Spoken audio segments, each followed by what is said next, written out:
Good afternoon to everyone and welcome to my channel, and it's me again, ang inyong chismosong ka-Aldab Vlogger.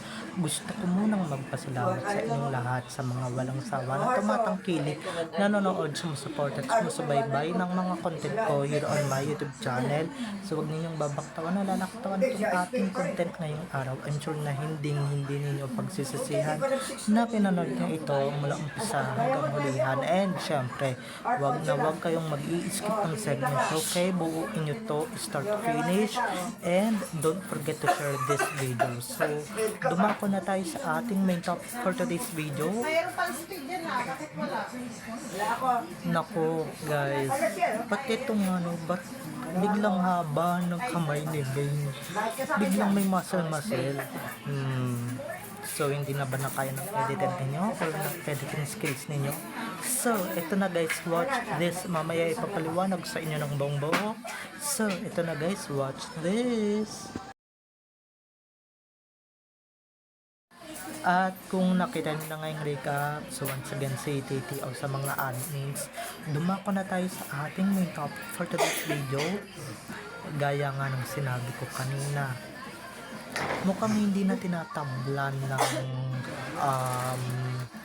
ng mahika ng editing itong katawan ni Clowny or yung katawan ng double ganger ni Main. Mukhang hindi na siya tinatablan talaga dahil lumalabas na ang katotohanan, lalong na yung mahabang ganito. Diyos ko, lalaking lalaki lang ang meron yan guys. Yan nyo ko dyan kung alam nyo na talaga, diba?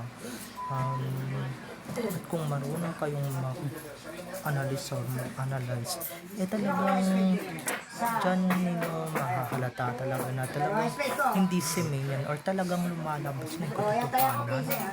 Diba? Wala kang maitatawag Clowny kahit naman na kahit na mag-edit yan o mag-editing yan diba? Kahit na mag-edit pa yan or ilang libong edit yan, ay talagang wala talaga, lalabas talaga yan. Tingnan nyo yung braso, diba? Hindi na maitago, hindi na pinaiksian or pinaslim man lang yung braso, diba? Or yung maging katawang Main man lang, diba?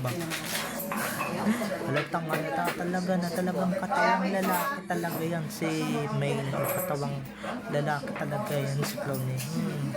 Tago pa, pero hindi nyo na maitago or hindi nyo na talaga may tatanggi or hindi ka talaga na itanggi yung katotohanan. Hindi, diba? Nung una mga mga confident pa, diba?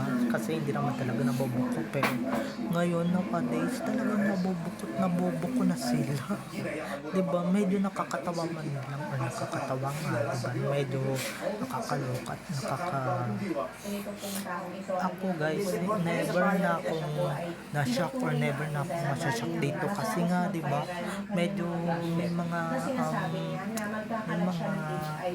instances talaga kahit na hindi ba, kahit na may mga kahit diba, kahit naman na may sasabihin ako, kahit naman na may mga ganyang, kahit na i-edit pa yun, ilang libong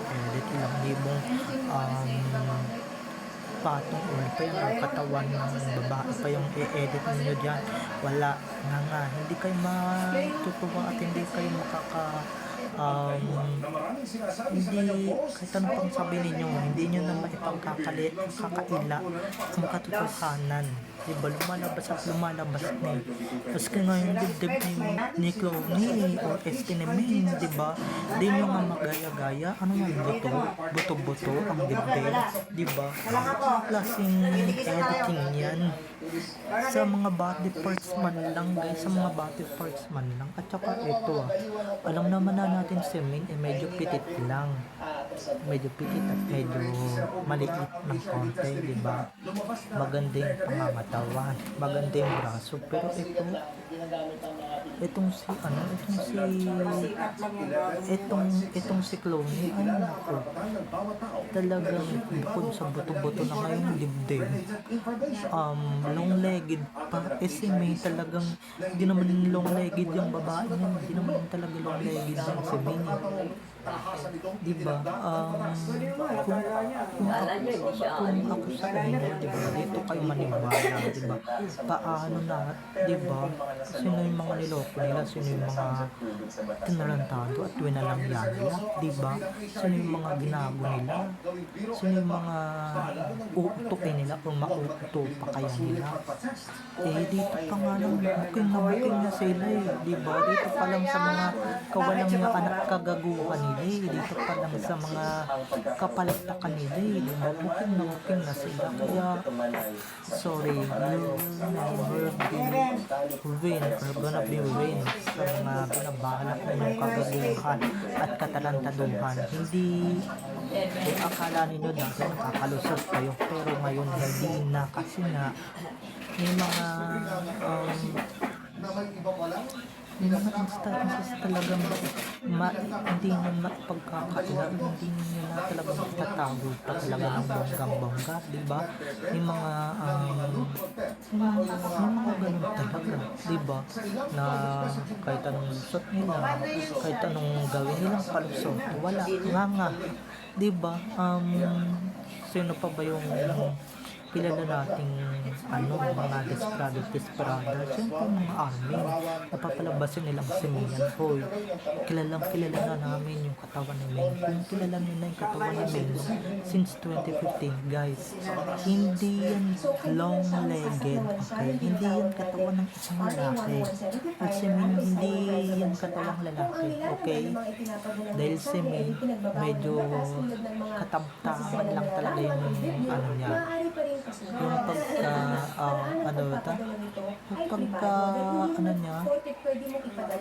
pagka maganda niya, natural. At syempre yung braso niya, unlike dito sa braso ko na napakahaba, diba?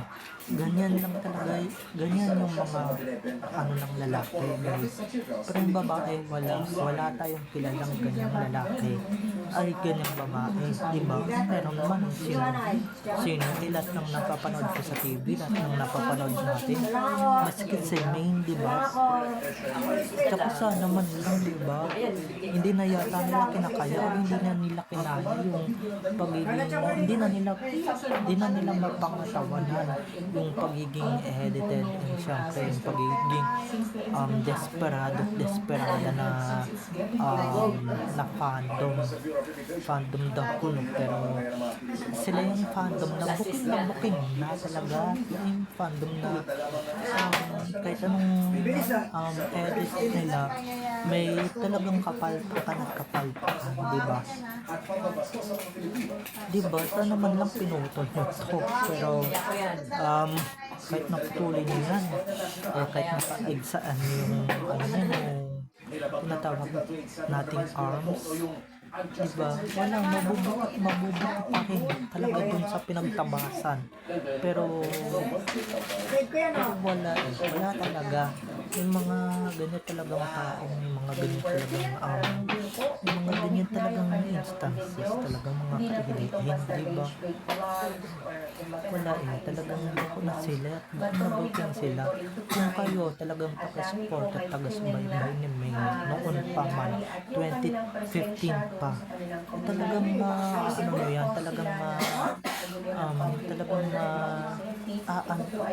ma-identify nyo pa yung katawan ni May, or ma-identify nyo pa yung katawan ni May.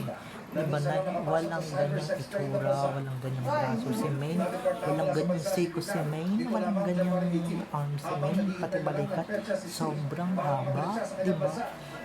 Kaya sorry na lang kayo mga desperadong army, hindi nyo kami maluloko at hindi nyo kami mabubulag sa mga pinaggagawa ninyong sobra namang kapalpakan, diba? At sobra namang obvious, diba?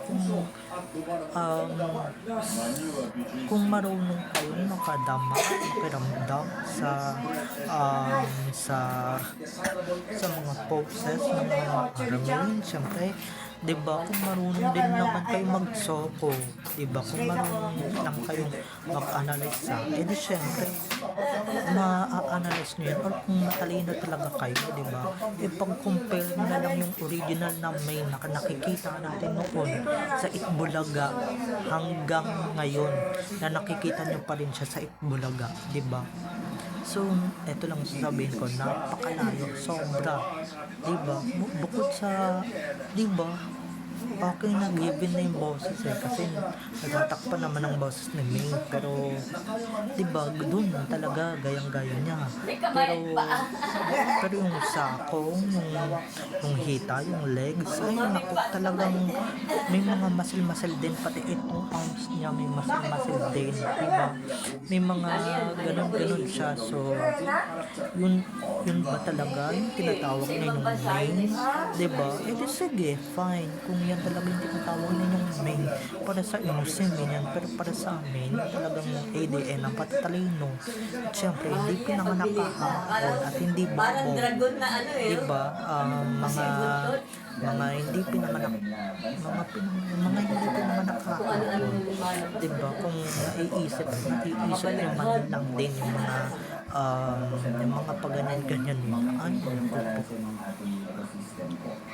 or kung may nakikita kayong ganyan talagang mapapaisip na lang talaga kayo na talagang si Main ba to diba dahil alam naman namin hindi si Main yung dahil hindi naman ganun yung katawan namin tapos biglang nagkamasel sa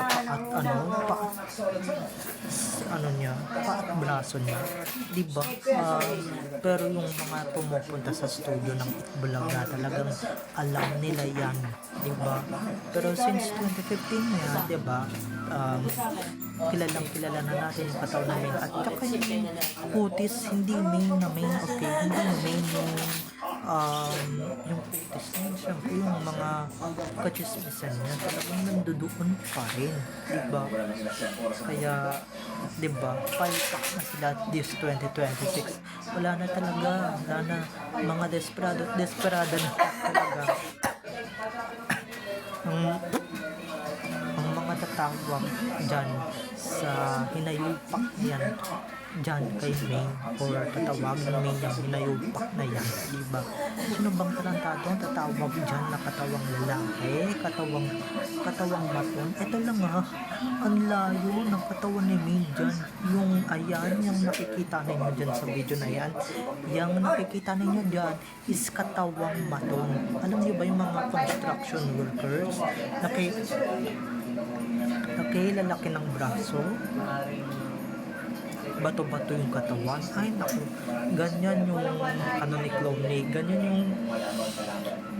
ganyan yung physical picture niya or feature niya diba yung physical appearance niya diba talagang ganyan na ganyan diba kaya yung mga maluloko dyan ingat kayo diba dahil baka mamaya mabudol kayo ng mga ganyang nila na mga ganyang tao lalo na yung mga kampon ng dilim ay naku po talagang mga wala talagang hiya kung kayo nagpaloko mang na lang kayo kung nagpaloko kayo nung magpapaloko kayo okay so bye bye na mga ka-ADN I love you all have a nice day keep safe and God bless everyone bye bye I love you all enjoy watching don't forget to subscribe to my YouTube channel and syempre don't forget to click the notification bell para pag nag-upload ako kayo agad ang unang manonotify sa aking mga susunod pang i-upload ng mga videos okay so bye bye na mga ka-ADN I love you all have a nice day keep safe and God bless everyone bye bye I love you all enjoy watching see you on my next videos bye bye